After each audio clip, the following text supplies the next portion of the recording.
The Winnipeg Jets are 5-0 to start the 2024-2025 season and remain the only undefeated team in the National Hockey League, on top of winning on Bryan Little retirement night. What's going on, ladies and gentlemen? Welcome back to Peg City Hockey. And this game against the Pittsburgh Penguins was a doozy. Like I've already said, the Jets are now 5-0. Bryan Little finally got his last moment, his last shift on the ice, and it was incredible. This was a long time coming, after that terrible injury to end his career.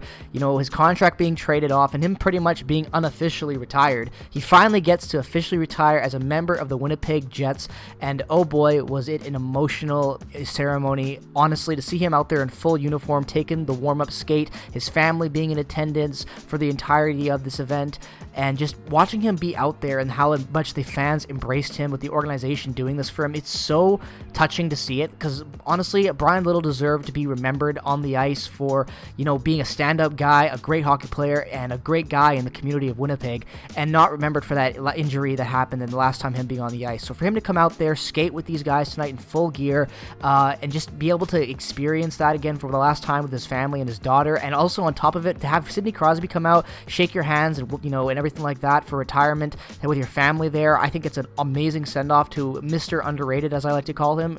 Bryan Little, without a doubt, is one of the most important players in 2.0 history, super underrated, and was easily a fan favorite in the first almost decade pretty much of them being here. I know he wasn't there fully for the full 10 years. I think it was 8 seasons he was with the Jets. Nonetheless, though, an incredible career for Bryan Little, and to see him get honored like this, it just warmed my heart. He's my favorite 2.0 player. Fun little story. When I was in high school, I took so many different computer programming classes and graphic design classes. I loved that stuff, and I never could get Bryan Little merchandise. They didn't sell his t-shirt. I couldn't get the player with the name on the back. I just didn't have the money for a jersey. So in CAD, I actually made and designed a Bryan Little nameplate with the numbers exactly in the font, and I printed it out and made my own Bryan Little t-shirt because I loved this guy so much. And tonight, seeing him finally get a send-off that he deserved warmed my heart. I love to see it. Bryan Little, Mr. Underrated forever in Winnipeg, and an awesome ceremony to start what would be an awesome game. And the first period had its moments, it had its up and downs. It was close. I would say that the Jets had better chances, but the goaltending from Pittsburgh, Nedeljkovic, was incredible, and really kept them in it. And Comrie, he was a little shaky. He was shaky the whole game. I've been very clear on Eric Comrie. I'm not a big fan of Eric Comrie. I know he's a great guy, but I don't think he's the best backup, and we saw moments of that tonight. He was hung out to dry a couple on these goals, but as well as positioning just being terribly off. But nonetheless, after Kevin Hayes and Lars Eller make it 2-0, Kyle Connor storms back with the Jets, scores it to make it 2-1 on a delayed power play call. A great goal on an amazing feed from Ehlers. And fun fact, Colin Miller now has been on fire. He's on a 3-game point streak, if I'm not mistaken. So, again, having a monster start to the year. Then Mark Scheifele ties the game up at 2-2 again from Colin Miller, and Logan Stanley, who draws into the first game of the season for him after getting off of the injury reserve. He is back and gets a point in his first game. He was okay tonight, depth defenseman. He wasn't terrible. Wasn't by any means, the best player on the ice either.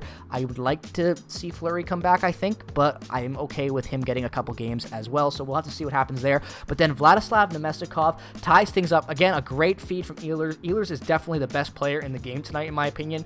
And that line, again, just being really, really good and, getting that chemistry that I was worried about they didn't have, and they really, showed it tonight, as well as Pionk continuing to have a very good start to this season. You love to see that. If Pionk can be really good for the Jets and bounce back from where he's been the last 3 years, that could be huge defensively for the Jets. So you love to see that, especially because of how bad he's been, like I said. So end of that second period, the Jets are up 3-2. Quickly to start that third period, though, Lars Eller, again, unassisted, ties things up 3-3. And, I'm thinking, we're going to have a close finish, aren't we?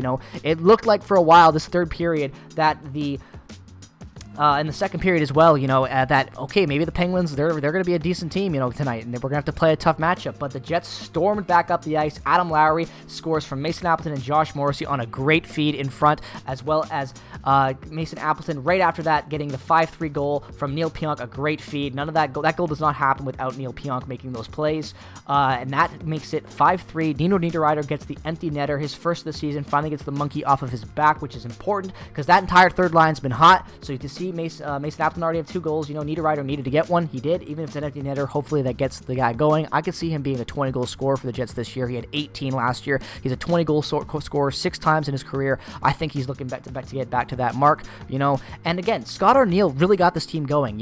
After the pitch pretty much it was a 2-0 TV timeout, they showed Arniel giving it to the bench. He had some choice words apparently coming from the reporters down there on the bench, and Sawyer said it himself. It was pretty rough, but the players took the message to heart and they stormed back and won this game. 3 unanswered goals to take the lead, and that's what they needed to do. This is the type of comeback and energy that the Jets need to have. They remain 5-0, only undefeated team, and I'm giving a lot of credit to Arniel. The top 6 at times in the Lions have had some lack of chemistry, but I think that the way that they're structuring the power play, the way that they're getting on these guys about effort, and even Kyle Connor tonight, he made some great defensive plays. Yes, you heard me right. Kyle Connor made great defensive plays. So with Ehlers heating up and being the best player on the ice, in my opinion, the last couple of games, I really think the Jets could, go on a deep run to start this year undefeated. I don't want to jinx anything, but things are looking good in Winnipeg. So guys, jump on the bandwagon if this is your first time checking out a video. Subscribe, follow me on Twitter, Instagram, and check out all the affiliate links down in the description below to stay up to date with all things Winnipeg Jets hockey. Peace, love, and positivity as always.